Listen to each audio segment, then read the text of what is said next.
All right, now that you're familiar with playing those scales with each hand by itself, we're going to put the hands together and do some exercises that'll get your hands more familiar with those shapes and get your ears more familiar with those sounds in some more complex contexts. So for these exercises, we're just going to stick with one key, and I'm going to show you them in the key of B flat, which is the key that has a B flat and an E flat. So we're going to play diatonically in B flat. That word diatonic means that all the notes we'll play come from the same group of notes. They're all related to each other. So the first exercise we're going to do is to start on the tonic of B flat, and then you're going to go up the scale and you're going to skip the next note, then play the next note, then skip a note, play a note, skip a note, play a note. You end up with this shape, which if we number it, and we call B flat 1 and the next note of the scale 2, 3, 4, 5, 6, 7, goes up to the 7th note. So we call these 7th chords.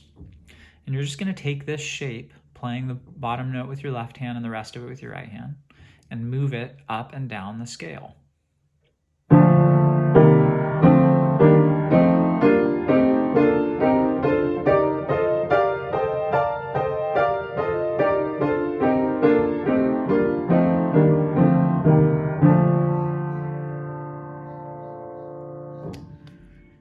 The next part of this exercise is to take these 7th chords with each hand individually and play the whole shape with each hand. And you can either play them as a chunk,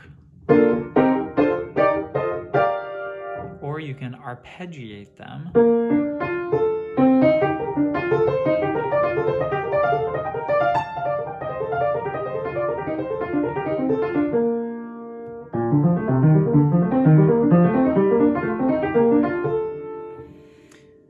And the point of both of them, again, is to get your hands really familiar with working through this key and to get your ears really familiar with hearing it. Okay? Once you've done that, we're going to make some actual music with this. So what I want you to do is take this 7th chord shape in your left hand and play it up and down the scale, while with your right hand you play the single note scale. So it'll look like this.